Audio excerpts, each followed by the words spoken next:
রাত যখন গভীর হলো, তখন আমি স্যারের রুমে দরজা খুলে আস্তে আস্তে স্যারের রুমে প্রবেশ করলাম।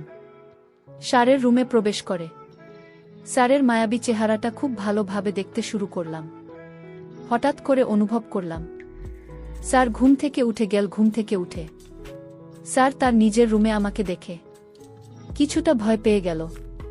তারপর স্যার আমাকে বলল, সাইমা তুমি এখানে কি করো? এ কথা বলার সাথে সাথে অন্যরকম দৃষ্টিতে আমার দিকে চেয়ে রইল। সেদিন রাতে মূলত স্যারের এখানে আমি একটা শর্ট জামা পরে গিয়েছিলাম। আমি বললাম, স্যার আপনি কি বোঝেন না এত রাতে একটি মেয়ে আপনার এখানে কেন এসেছি? তারপর স্যার বলল, ও সাইমা, বুঝতে পেরেছি। কিছুক্ষণ পর আমি অনুভব করলাম কেউ যেন আমাকে পিছন থেকে ধাক্কা মেরে খাটের উপর ফেলে দিল। ধাক্কাটা এমনভাবে দিয়েছিল আমি খাটের উপরে পড়ার সাথে সাথে মাথাটা কেমন জানি চক্কর মেরে আমি পড়ে গেলাম। তারপর স্যার আমার সাথে যাক ওর বন্ধুরা তা শুনলে বন্ধুরা তোমাদের মাথা ঘুরে যাবে। বন্ধুরা, গল্পটি অনেক ইন্টারেস্টিং। আশা করি তোমরা পুরো গল্পটা শুনবে। তবে গল্পটি শোনার পূর্বে তোমাদের নিকট আমার ছোট্ট একটি অনুরোধ, তোমরা সকলেই আমার চ্যানেলটি সাবস্ক্রাইব করে আমাকে সাপোর্ট করবে। হ্যালো বন্ধুরা, আমি শামিমা আক্তার পুতুল, আমার ডাকনাম পুতুল। আমার বর্তমান বয়স 25। আজকে আমি তোমাদের মধ্যে যে গল্পটি বলবো, তখন আমার বয়স ছিল মাত্র 14। আমি তখন ক্লাস 8-এ পড়ি। আমার বাবা একজন ব্যবসায় কাজে তিনি প্রায় বেশিরভাগই দেশের বাইরে থাকতেন। আমার মা একজন গৃহিণী। আমি পড়ালেখায় খুব একটা ভালো ছিলাম না, তাই আমার মা বাবা ঠিক করল আমার জন্য বাড়িতে একজন লজিং মাস্টার রাখবে, যে নাকি সবসময় আমাকে পড়ালেখা করাবে, সবসময় আমাকে দেখাবে। আমার মা বাবার সিদ্ধান্ত অনুযায়ী আমার জন্য বাড়িতে একজন লজিং মাস্টার রাখল। লজিং মাস্টারটি দেখতে খুব হ্যান্ডসাম, অনেক সুন্দর ফর্সা, তবে একটু লাজুক টাইপের। লজিং মাস্টারকে দেখে আমার খুব পছন্দ হয়েছে এবং প্রকৃতপক্ষে সে খুব মেধাবীও বটে। সে সায়েন্স থেকে ইন্টারমিডিয়েট পাশ করেছে। গ্রামের বাড়ি মহিষাদল এলাকায়, বিদায় শহরে পড়ালেখা করার জন্য সে আমাদের এখানে এসেছে। আমরা শহরে থাকি, আর আমরা যে শহরে থাকি সে শহরে এসে একটি ইউনিভার্সিটিতে পড়ালেখা করছে। প্রথমত সে মেসে থাকত, তারপর আমার আম্মু আব্বুর সিদ্ধান্ত অনুযায়ী সে আমাদের পাশেই আমাদের গেস্ট রুমে থাকে।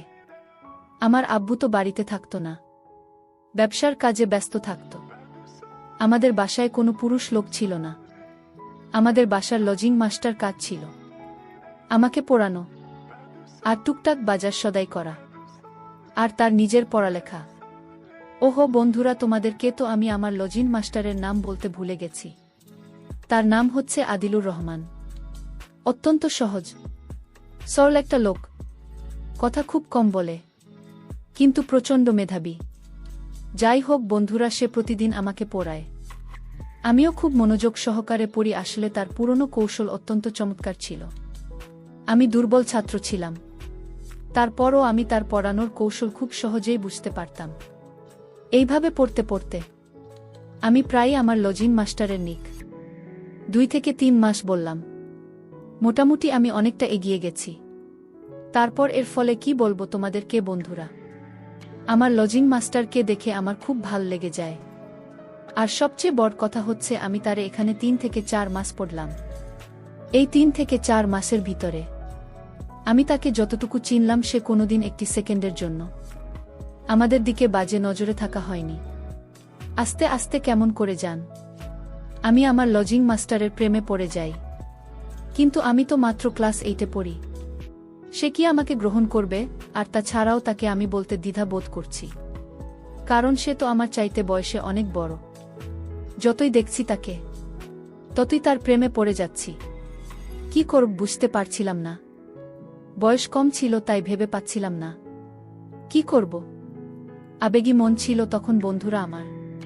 কিন্তু লজিং মাস্টারকে তো আমার খুব পছন্দ হয়েছে। যেভাবেই হোক তাকে আমার প্রেমের ফাঁদে ফেলতে হবে, যে কোনো কিছুর বিনিময়ে হোক আমি তাকে চাই। বয়স তখন 14 আমার। রঙিন স্বপ্ন, রঙিন সব কিছু, যেদিকেই তাকাই শুধু রঙিন রঙিন মনে হয়। রাতে পড়তে বসে শুধু স্যারের কথাই মনে পড়ে। কি করে বুঝতে পারছি না।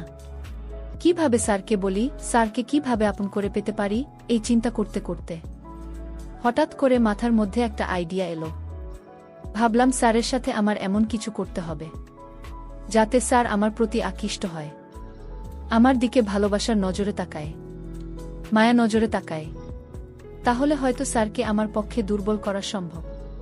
পরের দিন আমি একটি জিন্সের প্যান্ট আর একটি টি শার্ট পরলাম, যাতে আমাকে খুব আকর্ষণীয় লাগে, আমার সবকিছু যেন খুব ভালো করে বোঝা যায়, সে যাতে আমাকে খুব ভালো করে অনুধাবন করতে পারে যে চিন্তা সেই কাজ। পরের দিন খুব ফ্রেশ হয়ে খুব ভালো করে সেজেগুজে মানে নিজেকে খুব আকর্ষণীয় করে স্যারের সামনে পড়তে বসলাম। আর সেই সাথে একটি বিদেশি সুগন্ধি আমার জামাতে খুব ভালো করে লাগিয়েছিলাম। আমি স্যারের কাছে পড়তে গেলে স্যার আমার গায়ের এত সুন্দর সুগন্ধি দেখেই একটু ভালো করে নিঃশ্বাস নেওয়ার চেষ্টা করছি।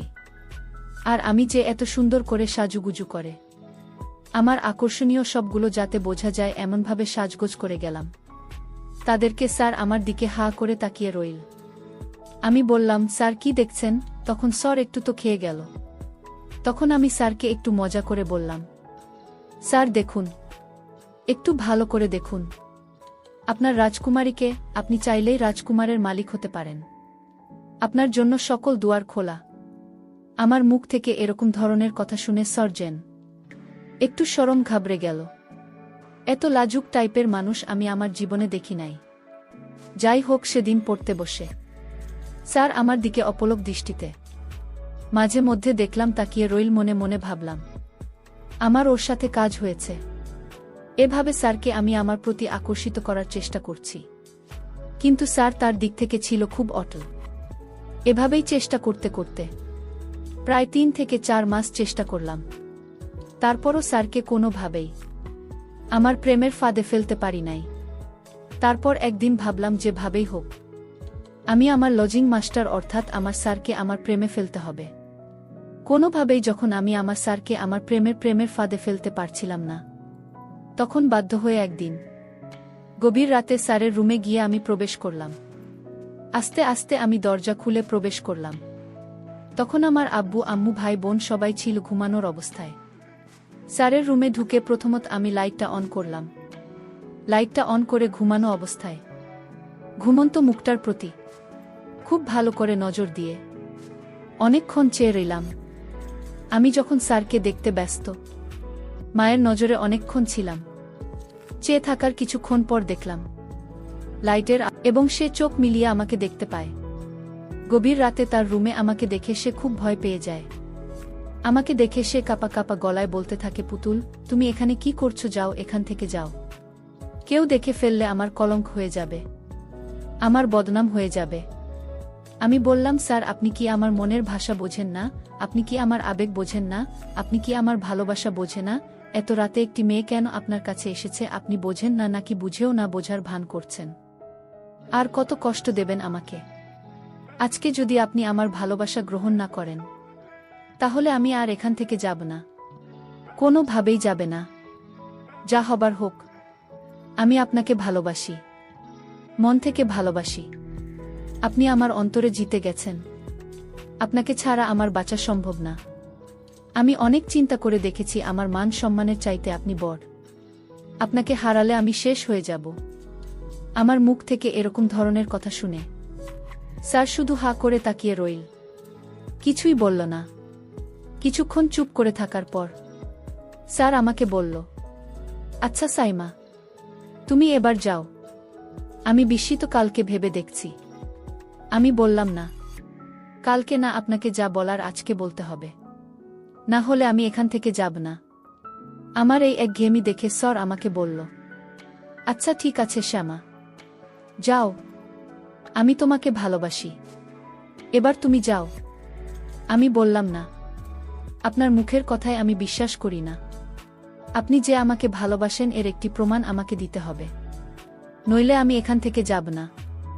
আমার কথা শুনে স্যার খুব হতবাক হয়ে বলল, আচ্ছা ঠিক আছে শ্যামা, কি করলে তুমি বিশ্বাস করবে আমি তোমাকে ভালোবাসি?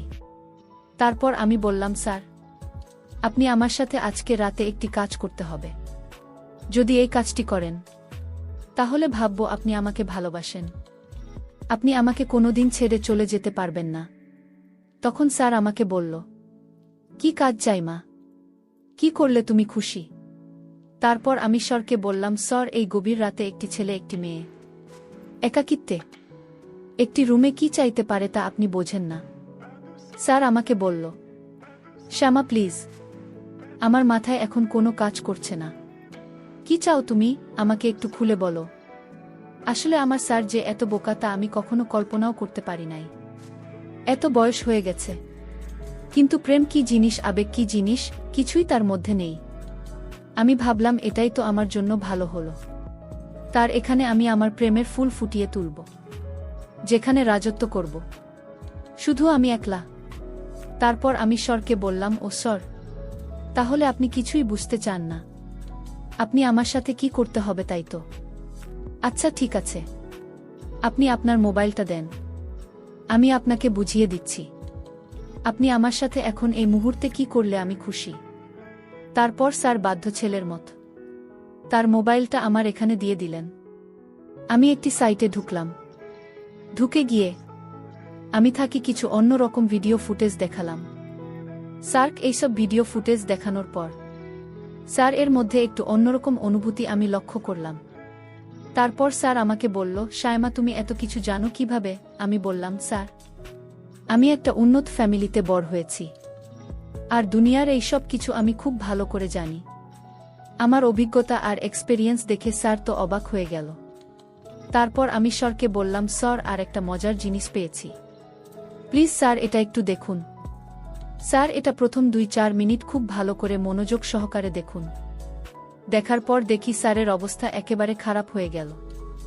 আমি বুঝতে পারলাম না এত একটা শান্ত মানুষ কিভাবে অশান্ত হয়ে উঠল। কিছুক্ষণ পর স্যার এর মধ্যে ভিন্ন এক রূপ দেখতে পেলাম, যে রূপটাই মূলত আমি স্যারের কাছ থেকে প্রতিনিয়তই আশা করতাম।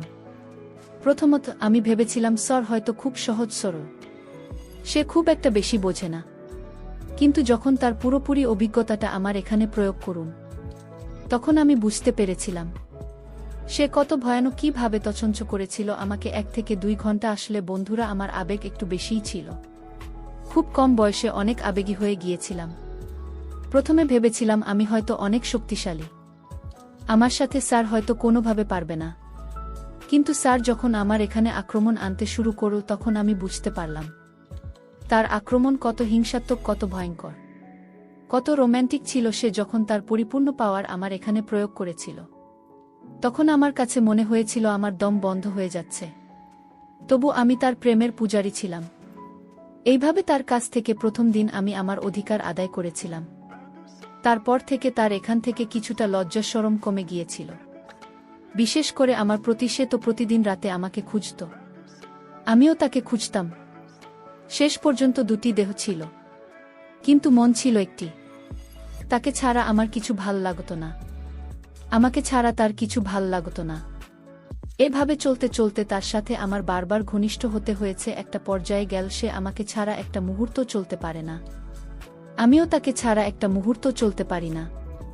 এভাবে চলতে চলতে 2 থেকে 3 মাস পর হঠাৎ আমি অসুস্থ হয়ে পড়ি। আমার মধ্যে কেমন জানি বমি বমি ভাব আসে। তারপর ডাক্তারের কাছে গেলে ডাক্তার আমাকে বলে আমি নাকি সন্তান সম্ভবা। বিষয়টি আমার আম্মু শুনে হতবাক হয়ে গেল আর বলল, শায়মা, কে তোর এত বড় সর্বনাশ করেছে? আর তুই বা কি করে আমার মেয়ে হয়ে এমন একটা কাজ করলি? লোকসমাজে এখন আমি মুখ দেখাব কি করে? তারপর আমি আম্মুর কাছে বিষয়টি সম্পূর্ণ খুলে বলি। তারপর আমার আম্মু আব্বু আর কি করবে? আর তো কিছু করার নেই, যা হবার তা হয়ে গেছে। তারপর আমার আম্মু আব্বু মিলে আমাকে স্যারের সাথে বিয়ে দিয়ে দিলেন।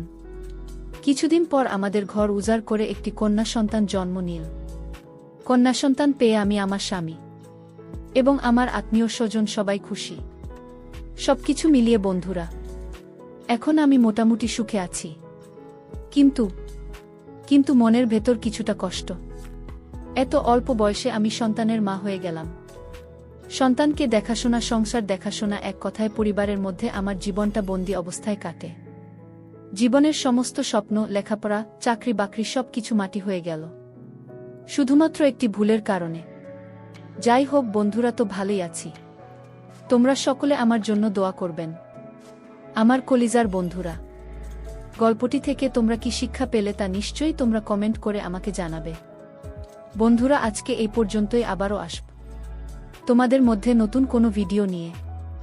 ভিডিওটি যদি তোমাদের ভালো লাগে তাহলে একটি লাইক দাও। প্রতিদিন আমি তোমাদেরকে একটা করে নতুন গল্প উপহার দিব, তাই তোমাদেরকে অনুরোধ করে বলছি, তোমরা যদি এরকম ধরনের ইন্টারেস্টিং গল্প পেতে চাও তাহলে দয়া করে আমার চ্যানেলটি সাবস্ক্রাইব করো।